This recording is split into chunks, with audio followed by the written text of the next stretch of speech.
Breaking news చూద్దాం. గట్టు వామన్ రావు దంపతుల హత్యపై సిబిఐ కేసు నమోదు చేసింది. సుప్రీంకోర్టు ఆదేశాలతో ఎఫ్ఐఆర్ రిజిస్టర్ చేసింది సిబిఐ.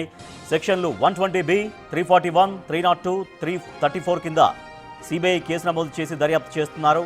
ఎఫ్ఐఆర్లో వెల్ది వసంతరావు, కుంటా శ్రీనివాస్, అక్కపాక కుమార్ల పేర్లు చేరాయి. 2021 ఫిబ్రవరి 17న పెద్దపల్లి జిల్లా రామగిరి పోలీస్ స్టేషన్లో ఎఫ్ఐఆర్ నమోదైంది. నిందితులు వామన్ రావు దంపతులను వెంటాడి వేటాడి చంపారు.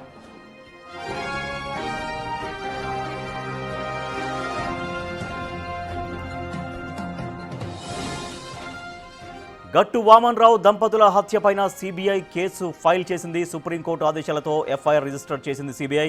సెక్షన్లు 120B, 341, 302, 34 కింద సిబిఐ కేసు నమోదు చేసి దర్యాప్తు చేస్తున్నారు. ఎఫ్ఐఆర్లో వెల్ది వసంతరావు, కుంటా శ్రీనివాస్, అక్కపాక కుమార్ పేర్లు చేరాయి. 2021 ఫిబ్రవరి 17న మనం చూస్తున్నాం బిగ్ టీవీ స్క్రీన్ పైన నడి రోడ్డు పైన పట్టపగలు వాళ్ళిద్దరిని అతి దారుణంగా కిరాతకంగా వేట కొడవలతో అతి దారుణంగా నరికి చంపేశారు. 2021 ఫిబ్రవరి 17న పెద్దపల్లి జిల్లాలో ఈ హత్య జరిగింది. రామగిరి పోలీస్ స్టేషన్లో ఎఫ్ఐఆర్ కంప్లైంట్ నమోదైంది. నిందితులు వామన్ రావు దంపతులను వెంటాడి వేటాడి చంపేశారు. మనం చూస్తున్నాం నడి రోడ్డు పైన అక్కడ కారు లాగాయి, బస్సు లాగాయి, జనం తిరుగుతూనే ఉండగా అక్కడ అతి కిరాతకంగా వేట కొడవళ్లతో అతి దారుణంగా హత్య చేసి చంపేశారు వామన్ రావు దంపతులను. ఆ కేసు సిబిఐ టేకప్ చేస్తోంది. సుప్రీంకోర్టు ఆదేశంతో ఎఫ్ఐఆర్ రిజిస్టర్ చేసింది సిబిఐ. మా ప్రతినిధి సురేష్ మరింత సమాచారం అందిస్తారు. సురేష్, సిబిఐ విచారణ దీంట్లో ఎట్లా కొనసాగే అవకాశం ఉన్నట్టుగా చెబుతున్నారు నిపుణులు? వామన్ రావు దంపతుల హత్య కేసు తర్వాత ఆ కేసుని సిబిఐకి అప్పగించాలని చెప్పేసి వామన్ రావు తండ్రి సుప్రీంకోర్టులో పిటిషన్ దాఖలు చేయడం జరిగింది. సుప్రీంకోర్టు ఆదేశాల మేరకు సిబిఐ కేసు నమోదు చేసి ఇప్పుడు దర్యాప్తు ప్రారంభించింది.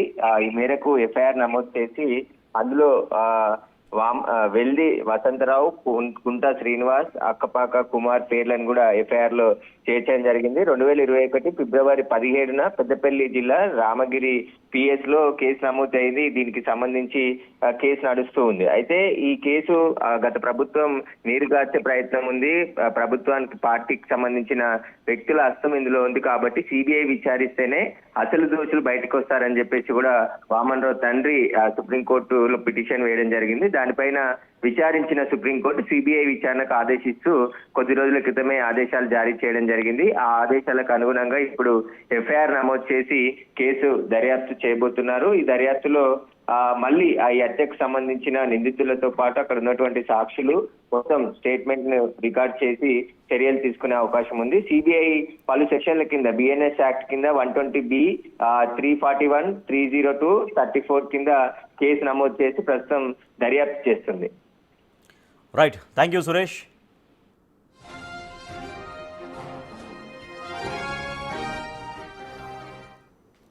ఇసుక వామన్ రావు దంపతుల హత్య అత్యంత కిరాతకంగా నడి రోడ్డు పైన చేశారు. సో ఆ కేసు సిబిఐ టేకప్ చేసింది. సిబిఐ దర్యాప్తులో పూర్తిగా దోషులకు శిక్ష పడేటువంటి అవకాశం ఉందన్నటువంటి వాదన